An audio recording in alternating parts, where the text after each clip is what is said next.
আপনাদের মধ্য থেকে রিপ্রেজেন্টেশন নিতে হলে কে যে সারা সজাগ থেকে এই লিস্ট করবে তা আমি জানি না। I don't want to try to open a Pandora box, but indeed, we need a representation from you. We realize that. Anyway, আমরা প্রবলেম নিয়েও কথা বলবো না, আর সলিউশন নিয়েও কথা বলবো না আজকে শুধু শোনার কথা। কিন্তু আমি কেন জানি বলে ফেলছি, বলার কথা না। আমি ইউজিসি চেয়ারম্যান সাহেবকে বললাম কিছু বলার কথা না, শোনার কথা। বলবে ইউজিসি চেয়ারম্যান আমাদের কাছে গিয়ে, আমরা ওনার কথা শুনবো। কিন্তু ইউজিসি যে গল্প শুনলাম এখানে, এটা আমার ধারণাই ছিল না। 2 বছর একটা ফাইল করে দেবে ইউজিসিতে, হাউ ইট ইজ পসিবল? আমি ডক্টর ওসমান ফারুকের সাথে কাজ করেছিলাম, মাননীয় মন্ত্রী। ম্যাক্সিমাম 72 আওয়ার্স ফাইল থাকতে পারবে। আমি আমার সচিব ওনার সাথে কাজ করছি, কোনো ট্যাক্সে 72 আওয়ার্স বেশি ফাইল থাকতে পারবে না। That's the rules of the business. File আটকাবে কেন? Why UGC? ইউজিসি এত একটা হবে কেন? I don't know. এখন নিউ বর্ন বেবি নিষ্পাপ, তাকে প্রশ্ন করতে লাভ নাই। আমরা জাস্ট অ্যাপয়েন্টমেন্ট দিয়েছি মামুন সাহেবকে, কতদিন হলো? কতদিন? 29 দিন। তা আমি কি জন্য প্রশ্ন করতে যাবো ওনাকে যে এটা কেন হচ্ছে, এটা কেন হচ্ছে? হ্যাঁ,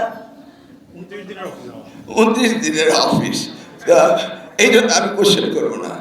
কিন্তু আমরা যখন কমপ্লিটলি ইউজিসি মেম্বার দিয়ে দেব এবং কিছুটা সময়, কিছুটা বলতে নট ইয়ার্স, নট মান্থস, আমাদের 180 ডেজের ভিতরে আমরা আমাদের শিক্ষা মন্ত্রণালয় কীভাবে চলবে সেটা আমরা স্যাটিসফাইড করে ফেলব in all respect.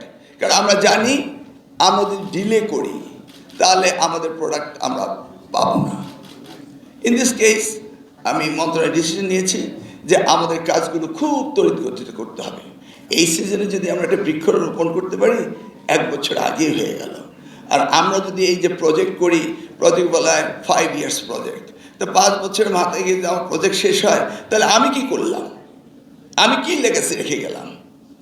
I will ask this question to myself. এই জন্যই আমরা শুরু করতে চেয়েছি তাড়াতাড়ি। প্রাইভেট ইউনিভার্সিটি, ইয়েস, এটা আমাদের জন্য হিউম্যান ক্যাপিটাল ডেভেলপমেন্টের কথা বলেন, ডেমোগ্রাফিক ডিভিডেন্সের কথা বলেন, ফরেন কারেন্সি আর্ন করার কথা বলেন, ইন্টেলেকচুয়াল প্রপার্টি বিল্ড করার কথা বলেন। Yes, you can do it. আমরা গতকালকে আমি এবং ডক্টর মাহাদি আমিন মাননীয় প্রধানমন্ত্রীর সাথে আপনাদের এখানে আসবো এবং সেই সময় ওনার কাছে বিশেষ আলোচনা করেই আমরা আসছি। তিনিও বলেছেন শুনে নেন, তারপরে সলিউশন দিবেন। তার মানে হি ইজ ওয়েটিং আপনাদের এই প্রশ্নের উত্তর দেওয়ার জন্য আমরা কি করব। অতএব আজকে আবারও বলছি, বিল কি আবার দিতে হবে? আমার কি যদি কোনো কোশ্চেন থাকে আপনারা করতে পারেন, feel relax and ask anything. যে আমরা কি জানতে চান বলেন, তা আমরা বলতে চাই, বলবো।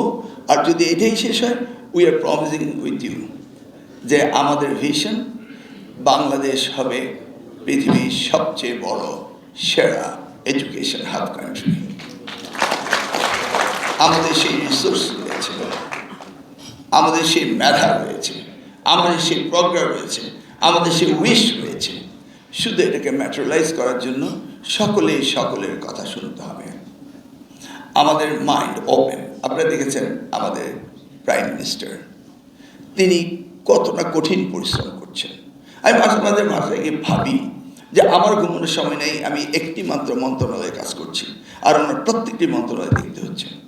Everyday he has programme, everyday he has meeting. কেন? উনিও চাচ্ছেন যে কোনোভাবেই হোক এই দেশকে আগামী বাংলাদেশ গড়ার জন্য উনি যে প্রতিশ্রুতি দিয়েছেন, আর ওনার ধমনীতে শিরায় উপশিরায় যে রক্ত প্রবাহিত হচ্ছে, শহীদ রাষ্ট্রপতি জিয়াউর রহমান, যিনি 16 দিনের জন্য শিক্ষামন্ত্রী ছিলেন। আমার অফিসে যদি কখনো যান, বাম পাশের বোর্ডে দেখবেন ওনার মন্ত্রিত্ব আয়ুকাল শিক্ষা মন্ত্রণালয় 16 দিন। এই 16 দিনে শিক্ষা মন্ত্রণালয় যে কাজ করেছিলেন, আমার মনে হয় না আমি 16 বছর সেই কাজ করতে পারবো। সেই শহীদ রাষ্ট্রপতি জিয়াউর রহমান, আর যিনি এই প্রাইভেট বিশ্ববিদ্যালয় শিক্ষাকে সবচেয়ে ভালোবেসেছিলেন এবং শিক্ষা উন্নয়ন ঘটিয়েছিলেন এবং শিক্ষাকে নিয়ে স্বপ্ন দেখতেন, সেই দেশমাতা বেগম খালেদা জিয়ার রক্ত আমাদের প্রধানমন্ত্রী শিরা উপশিরা। তাহলে বুঝতে পারেন উনি তিনটি জিনিসকে সিরিয়াসলি ভালোবাসেন। Number 1 education, number 2 education, number 3 education. অতএব we can have a free ride. Let's join together and enjoy our duties and we'll go ahead. আগামী বাংলাদেশ গড়ব এই আশা ব্যক্ত করে আপনাদের সকল সহযোগিতা। ইয়েস, জাস্ট একটা আবেদন, যে শিক্ষা প্রসংক্রান্ত